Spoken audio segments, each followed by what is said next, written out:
Good evening class 12 student. तो हम पढ़ रहे थे चैप्टर 1, उसमें हमने रिलेशन और फंक्शन को कंप्लीट कर लिया था। आज का जो हमारा टॉपिक है वो है मैपिंग। मैपिंग में क्या होता है, आपको दो फंक्शन दिए होते हैं, उनको कैसे जोड़ा जाता है, कंबाइन किया जाता है, वो सीखेंगे। फिर उसके ऊपर सीखेंगे कि हम कैसे किसी मैपिंग को सॉल्व कर सकते हैं। तो आइए चलिए टॉपिक पे चलते हैं। मैपिंग, ये जो आपको ब्रैकेट में दिख रहा है ये मैपिंग का साइन है। आपके पास दो फंक्शन है, एक एफ है एक जी। एक्स की डोमेन जो है, एफ की डोमेन एक्स है, कोड में वाई है। जी की डोमेन जो है वाई है और कोड में जेड है। मुझे इन दोनों की क्या करनी है, मैपिंग, दोनों फंक्शन जोड़ने हैं। तो ऐसा नहीं है कोई भी दो फंक्शन पकड़े और उठा के जोड़ दिए, उसके कुछ रूल्स होते हैं। रूल 1 देखिए क्या कहता है, पहले फंक्शन की कोड में और दूसरे की डोमेन बराबर होनी चाहिए, तभी मैपिंग पॉसिबल है, अदरवाइज मैपिंग आप नहीं कर सकते हो। जैसे यहाँ देखिए, इसकी कोड मेन वाई है, इसकी डोमेन भी क्या वाई है, बराबर है। इसका मतलब इन दोनों की मैपिंग हो सकती है, ये दोनों कंबाइन हो सकते हैं। आगे देखिए, जब मैं इनकी मैपिंग करूंगा तो क्या होगा, ये जो सेम सेम है इनको छोड़ दिया जाएगा, मेरा फंक्शन बन जाएगा एक्स से लेके जेड तक। ठीक है। अब दूसरा काम क्या है, इस फंक्शन का नाम कैसे रखेंगे, एफ ओ जी रखें या जी यू एफ रखें, फॉग रखें या गॉफ रखें, उसमें बच्चों को बड़ी प्रॉब्लम आती है। उसका रूल क्या कहता है, रूल 2 पढ़िएगा, जिसकी डोमेन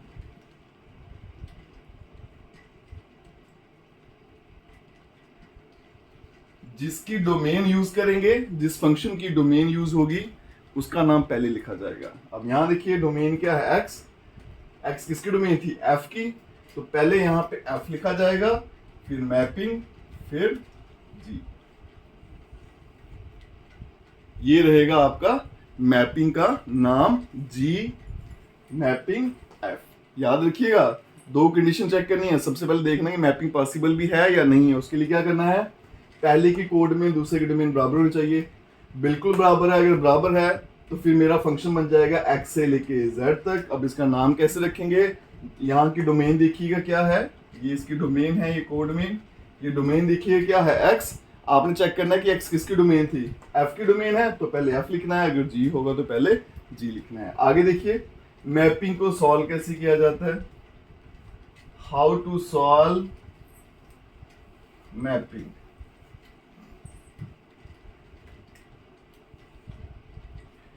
आपने क्या करना है, ये मेरी मैपिंग है, इसको आपने मल्टीप्लाई कर देना है डोमेन के किसी भी नंबर से। मान लीजिए x, जो x है वो कहां से उठाना है, डोमेन से। कैसे काम करती है मैपिंग, पहले x f के साथ मल्टीप्लाई होगा तो क्या बन जाएगा, fx, और जैसे ही x f के साथ मल्टीप्लाई होगा बीच में से मैपिंग हट जाएगी, ये बन जाएगा g of fx। बस ये एक छोटा सा रूल है मैपिंग का। मैपिंग को जब भी सॉल्व करना है उसको मल्टीप्लाई करना है डोमेन के किसी भी एलिमेंट से। जैसे ही ये नंबर एलिमेंट पहले फंक्शन के साथ मल्टीप्लाई करोगे, बीच में से मैपिंग का साइन हट जाएगा। और रिवर्स अगर चले, अगर आप इस x को f से अलग कर देते हो, मान लीजिए अलग कर दिया मैंने, तो मैपिंग का साइन फिर से आ जाएगा।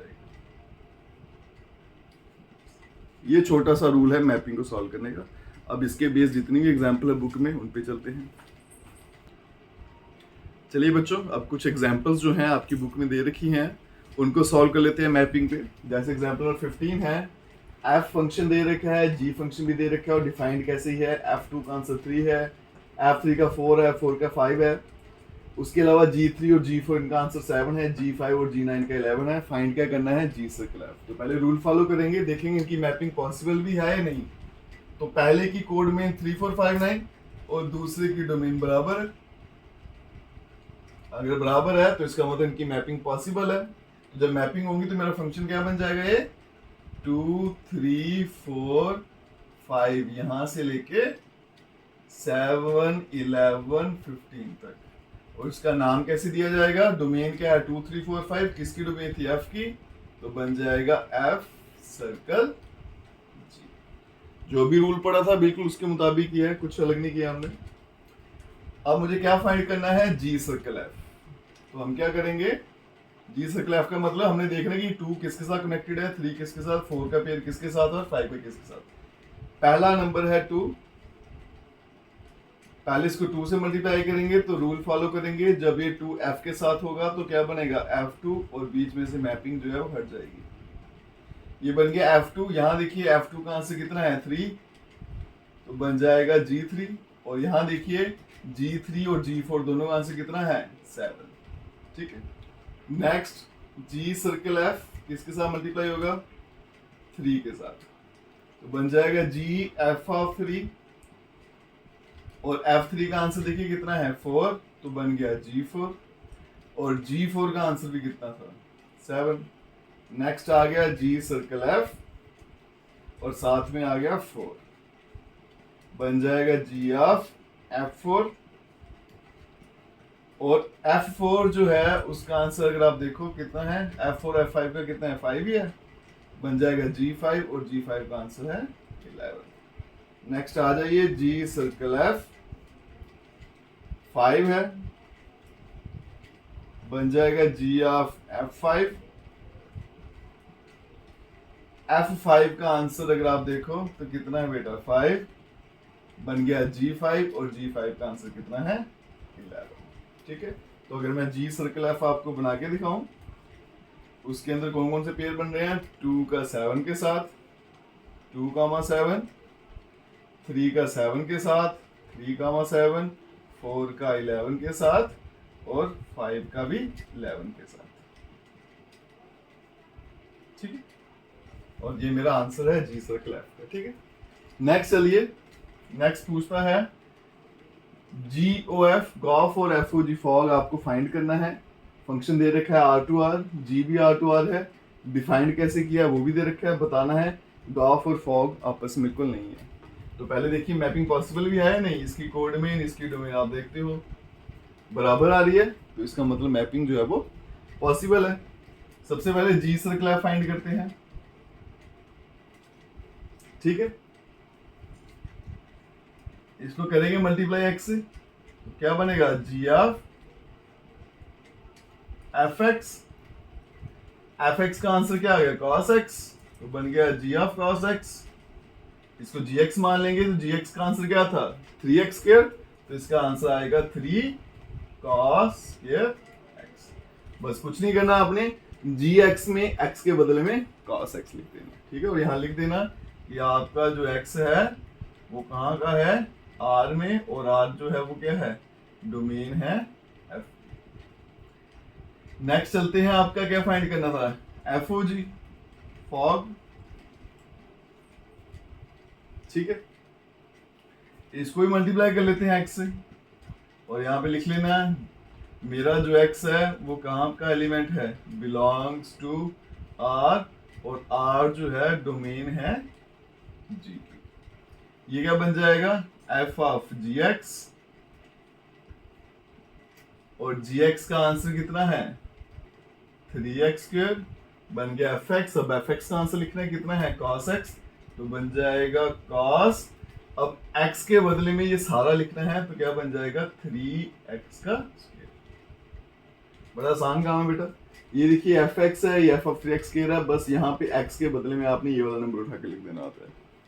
तो आप देख सकते हो कि मेरा g circle f is not equals to f circle g, यही प्रूव करना था मुझे। बड़े आसान से क्वेश्चन थे। आगे हमारा नेक्स्ट टॉपिक जो है वो है इन्वर्टिबल फंक्शन, उस पर चलते हैं, इंपॉर्टेंट टॉपिक है। चलिए बच्चों, अब हम चलते हैं इन्वर्टिबल फंक्शन पे, बड़ा इंपॉर्टेंट टॉपिक है। पहले समझते हैं इन्वर्टिबल फंक्शन क्या है। F is invertible then F must be 1 1 and on 2। तो कोई भी फंक्शन जो 1 1 भी होता है ऑन 2 भी होता है, तो उसी को क्या बोला जाता है इन्वर्टिबल फंक्शन। ठीक है, अगर कोई फंक्शन इन्वर्टिबल है तो समझ लेना वो 1 1 भी है ऑन 2 भी है, और अगर कोई फंक्शन 1 1 है ऑन 2 है तो समझ लेना वो फंक्शन जो है वो इन्वर्टिबल है। एक तरीका तो ये है इन्वर्टिव प्रूफ करने का। दूसरा तरीका क्या है, मान लीजिए फंक्शन है f x to y, दूसरा फंक्शन है g y to x। ठीक है जी, अगर मैं दोनों की मैपिंग करूं जी सर्कल एफ तो आंसर क्या आता है आई, एफ सर्कल जी करूंगा तो भी आंसर क्या आता है आई। हम बोलेंगे कि मेरा फंक्शन जो जी है वो इसका इन्वर्स है और फंक्शन एफ जो है वो इन्वर्टिबल फंक्शन है। थोड़ा डिटेल में समझाता हूँ, यहाँ देखना, इस चीज को समझिएगा। इसका मतलब है जी सर्कल एफ, एफ जो है उसकी डोमेन यूज करें, एफ की डोमेन एक्स है, तो अगर मैं इसको एक्स से मल्टीप्लाई करूंगा तो इधर आंसर क्या आना चाहिए एक्स, और इसी को बोलते हैं आई ऑफ एक्स। ठीक है जी, कंफ्यूज नहीं रहना, ये शॉर्ट फॉर्म में लिखा है, डिटेल में बताऊं तो ऐसा होता है, अगर इसको x से मल्टीप्लाई करूंगा तो आंसर क्या आना चाहिए x, और इसी को क्या बोलते हैं आई एक्स। आई एक्स क्यों बोलते हैं, क्योंकि आई एक्स जो है आइडेंटिटी फंक्शन है x टू x।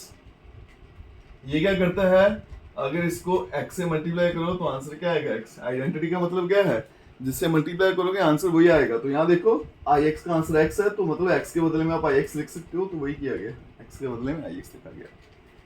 सेम चीज यहाँ पे भी मिलेगी आपको, एफ सर्कल जी, जी की डोमेन देखो तो क्या आ रही है y, अगर इसको y से मल्टीप्लाई करूंगा तो आंसर क्या आएगा y, और इसी को क्या बोलेंगे हम I F y। I Y भी क्या identity function from y to y, और आई एफ y का आंसर क्या आता है y। ठीक है, ये क्लियर है। ये अगर इसको x से मल्टीप्लाई करोगे आंसर क्या देगा x, और y से करोगे तो आंसर क्या आएगा y। अगर ऐसा हो जाता है तो मेरा f जो है वो इन्वर्टिबल हो जाएगा, और जो g है उसको बोलेंगे इनवर्स ऑफ f। ठीक है, ये जो g है इसी का नाम है f इनवर्स। बच्चों को बड़ी कंफ्यूजन रहती है इसमें, कंफ्यूजन देगा बेटा, फिर से रिपीट कर देता हूँ। आपके पास एक फंक्शन है x टू y, दूसरा फंक्शन है जी वाई टू x, दोनों की मैपिंग की, अगर मैं x से मल्टीप्लाई करता हूँ आंसर x आता है, इधर y से करता हूँ तो आंसर क्या आता है y। अगर ऐसा हो जाता है तो मैं बोलता हूँ कि मेरा f जो है वो इन्वर्टिबल है, और जो g है वो इनवर्स है f का। बस इतना से याद रखना है। और इन्वर्टिबल फंक्शन क्या होता है, दूसरा तरीका क्या है, उसको 1 1 प्रूफ करो, 1 2 प्रूफ करो, तो भी क्या हो जाएगा इन्वर्टिबल, और फिर उसका इनवर्स एग्जिस्ट करता है। इसको एक एग्जांपल से करते हैं। फंक्शन है f, n2y दे रखा है, fx डिफाइन किया गया है, बताना है f क्या है इन्वर्टिबल है, उसके बाद में इनवर्स फाइंड करना है। चलते हैं बेटा, ये फंक्शन है f n2y, कैसे डिफाइन कर रखा है इन्होंने, fx equals to 4x plus 3। हम क्या करेंगे, एक और फंक्शन लेंगे g, वो क्या आएगा, इसको रिवर्स कर देंगे, ये n2y है तो y टू n होगा। अब ये कैसे डिफाइंड होगा ये देखना, fx को हम y मान के चलते हैं, यहाँ देखना, मैं यहाँ सॉल्व कर देता हूँ इसको रफली। ऐसा होता है let y equals to fx, तो यहाँ देखिए fx का आंसर 4x प्लस 3 है, 3 यहाँ भेजेंगे तो 4x equals to y minus 3, x का आंसर क्या आ गया 4 minus 3 upon, sorry y minus 3 upon 4, इसी को बोलेंगे g ऑफ y। ठीक है, तो fx कैसे डिफाइंड था 4x प्लस 3, और g ऑफ y कैसे डिफाइंड है y माइनस 3 बाय 4। अब मुझे क्या बताना है, f इन्वर्टिबल है, तो हम क्या करेंगे, दोनों की मैपिंग करेंगे। यहां कर देते हैं पहले f मैपिंग g, अब यहाँ पे g है तो g की डोमेन y है, तो इसको y से मल्टीप्लाई करना पड़ेगा,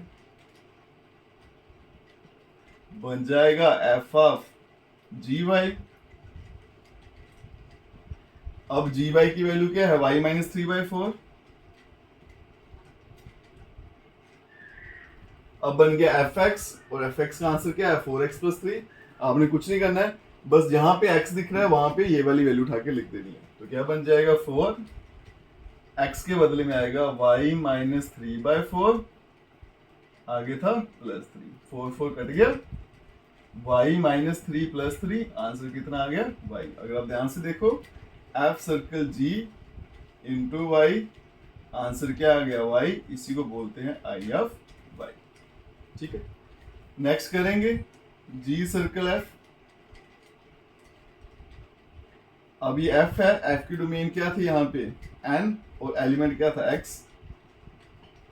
ठीक है, तो x से मल्टीप्लाई करेंगे, g ऑफ fx बन गया, और फिर बच्चों fx का अगर आंसर लिखूं मैं, कितना है 4x प्लस 3, बन गया जी वाई। क्या आंसर है? Y minus 3/4। आपने कुछ नहीं करना, बस वाई के बदले में ये नंबर लिखना, बाकी सारा इसको कॉपी करना है। तो क्या बन जाएगा? 4x प्लस 3, आगे -3 डिवाइडेड बाई 4, ये कैंसल, 4x/4, आंसर आ गया x। तो जी सर्कल एफ को x से मल्टीप्लाई किया, आंसर क्या आ गया? x। इसी को क्या बोलते हैं? आई भाई। देखिए कंडीशन बन गई आपकी। जी सर्कल एफ को x से किया, आंसर आई एक्स आ गया। सॉरी, यहाँ पे आई एक्स है। और एफ सर्कल जी को किया, आंसर क्या आ गया? आई वाई। अगर ऐसा हो जाता है तो मेरा एफ जो फंक्शन है वो इन्वर्टिबल हो जाएगा और जी जो है वो इन्वर्स बन जाएगा। इसका मतलब एफ जो है वो इन्वर्टिबल है और जी जो है वो इन्वर्स है एफ का। और इन्वर्स की वैल्यू फाइंड करनी थी, वो ये देखिए आपको, जी ऑफ वाई y माइनस 3/4, इसी को बोला जाता है इनवर्स। ठीक है जी। अगर आपको पूछे इनवर्स की वैल्यू फाइंड करो, तो ये जो जी वाई निकाला आपने, यही है आपका एफ इनवर्स। इसको मैं एफ इनवर्स एक्स में लिख देता हूं। ठीक है।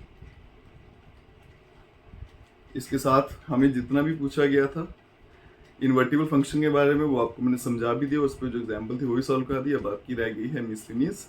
नेक्स्ट क्लास में हम मिसलिनियस कंप्लीट करेंगे। आज की क्लास यहीं रखते हैं। बाकी चैनल को सब्सक्राइब, लाइक, शेयर, कमेंट जरूर करिएगा। कोई भी डाउट होगा जरूर पूछिए कमेंट सेक्शन में। Best of luck.